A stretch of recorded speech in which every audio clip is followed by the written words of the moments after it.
Hello everyone, today I want to talk about Ukraine launching a major surprise attack on Russian airports, and now it seems both countries might not be able to negotiate anymore. In addition, China has listed out various breaches of agreement by the US, while the US has announced that the leaders of China and the US will soon meet, and even hinted that the two countries can resolve their disputes. The tariff war between the US and China is often all talk and no action, and this time it looks like it's no different.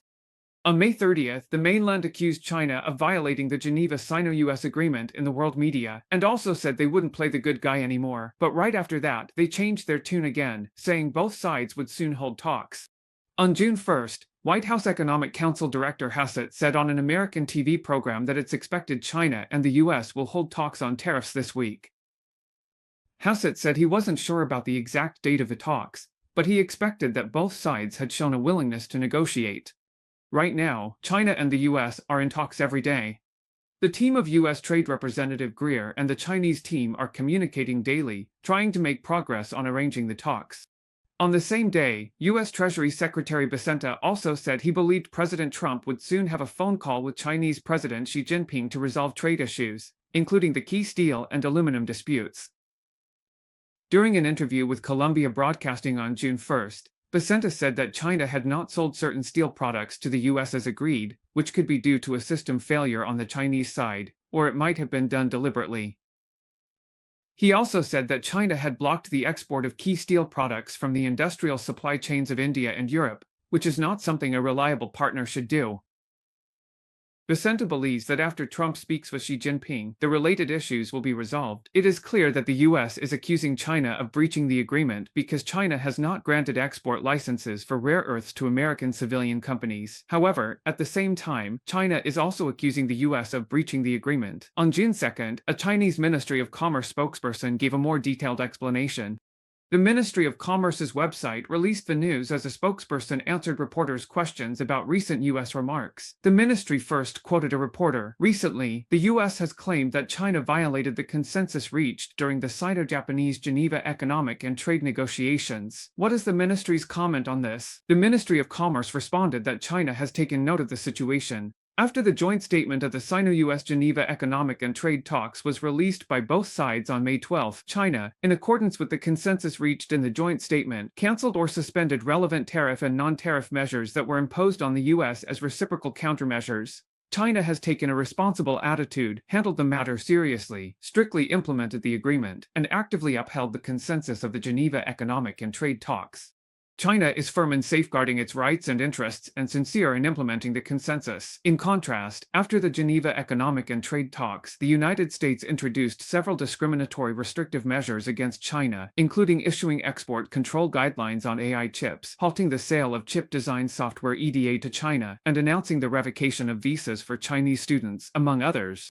These actions violate the consensus reached during the phone call between the two heads of state on January 17, undermine the existing consensus from the Geneva economic and trade talks, and harm China's legitimate rights and interests. The United States has continued to provoke new trade frictions, increasing uncertainty and instability in bilateral relations. Rather than reflecting on its actions, it tries to shift blame and groundlessly accuses China of violating the consensus, which seriously distorts the facts. China firmly rejects these unreasonable accusations. After reviewing, China pointed out its dissatisfaction with several actions taken by the U.S. side. First, the U.S. issued export control guidelines on AI chips, specifically targeting Huawei's Ascend chips, even though the tone of the guidelines was later softened, changing to a warning to the industry about the risks of using advanced Chinese computer chips, including certain Huawei Ascend chips. China still refuses to accept this claim.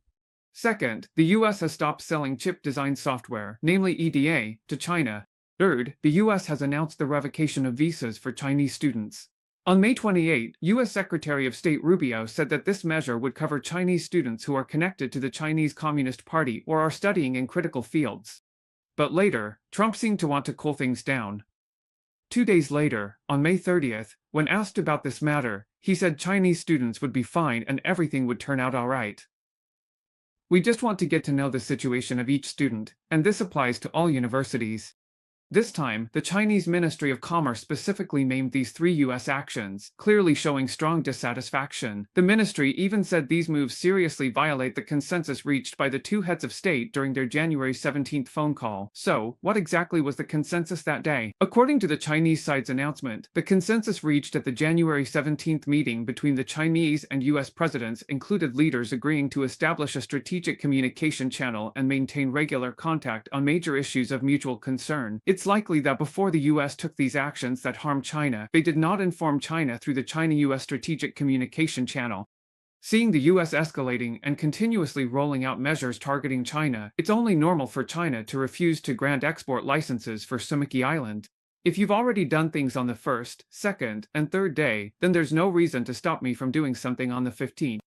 To sum it up, first, this is just how Trump operates. He blows up the issue, then demands a call between the leaders, and after reaching a consensus on the call, he claims all the credit for himself.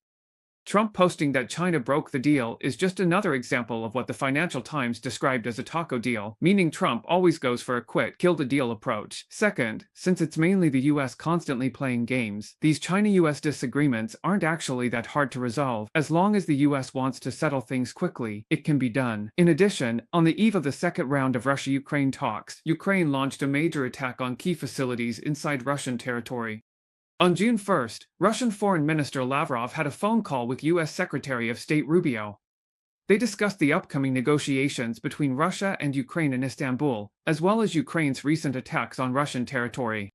According to the Russian Foreign Ministry, Rubio expressed sincere condolences for the casualties caused by the collapse of railway infrastructure in Russia's Bryansk and Kursk regions. It was reported that Ukraine did not inform the United States before launching the attacks. Ukraine attacked both bridges and airports in Russia at the same time. On June 1st, 2 bridges in Russia's Bryansk and Kursk regions collapsed, resulting in at least 7 deaths and dozens of injuries. The Russian Federal Investigative Committee stated that both incidents were caused by explosions. In addition, during the strafing, Ukrainian drones attacked military airports in 5 Russian regions. According to the Kyiv Daily, this Ukrainian operation was codenamed Spider Web, using FPV drones, that is, first-person view drones, to carry out the attacks, destroying more than 40 Russian strategic aircraft, including a 50 early warning aircraft, 2 95 strategic bombers, and 2 22 M3 strategic bombers, among others.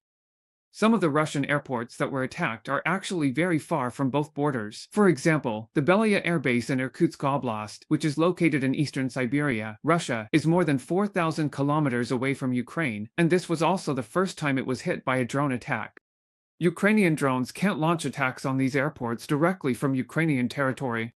Instead, Ukraine sent people deep into Russian territory to carry out these attacks. Russia did not expect that airports deep in the interior would also be attacked by drones, which could result in major strategic losses. That night, Ukrainian President Zelensky said in his address to the public that Ukraine's security service had been preparing for this operation for a year and a half. During this operation, Ukraine deployed 117 drones to attack airports in several Russian regions. According to Ukrainian media reports, sources revealed that the logistics for this operation were extremely challenging. First, FPV drones had to be secretly transported into Russian territory, hidden under the wooden roofs of truck cargo holds, and eventually brought near the airports to be remotely launched for strikes at the right moment.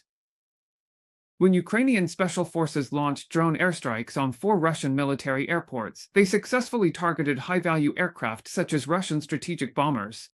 The BBC said that the scale of this Ukrainian attack was truly unprecedented and extremely bold. Russian governors have already admitted that this is the first time military bases in the Siberian region have been attacked by drones.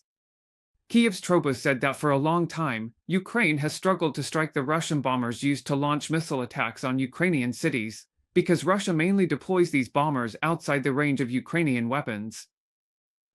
One of the main targets is the Belaya Air Base in Irkutsk Oblast, eastern Siberia, Russia. According to data cited by Ukraine Defense Express, as of May 7, as many as 42 Tu-22 M3 strategic bombers were deployed at this airbase, along with 7 Tu-95 MS and 7 Tu-160 bombers also stationed there. Because this airbase is located in the Russian rear, Russia has been rather careless, parking a large number of aircraft there, and the air defense systems are clearly insufficient. According to internal Ukrainian estimates, This attack caused Russia's strategic aviation to suffer huge losses exceeding $2 billion. The Kyiv Post reported this as one of the most high-profile drone operations by the Ukrainian security service so far, marking a significant improvement in Ukraine's long-range strike capabilities. In summary, this Ukrainian attack was a military success. Russian forces were careless, failed to protect their rear airfields, and allowed enemy special forces to penetrate deep into their territory to carry out attacks, showing major security issues. This is a significant setback for the Russian military, with the loss of many high-value aircraft. Secondly, diplomatically, the Ukrainian side has effectively escalated the war, and Russia will definitely retaliate. Future negotiations between Russia and Ukraine will become even more difficult. It seems that Zelensky is already prepared to keep fighting a war that can't be won.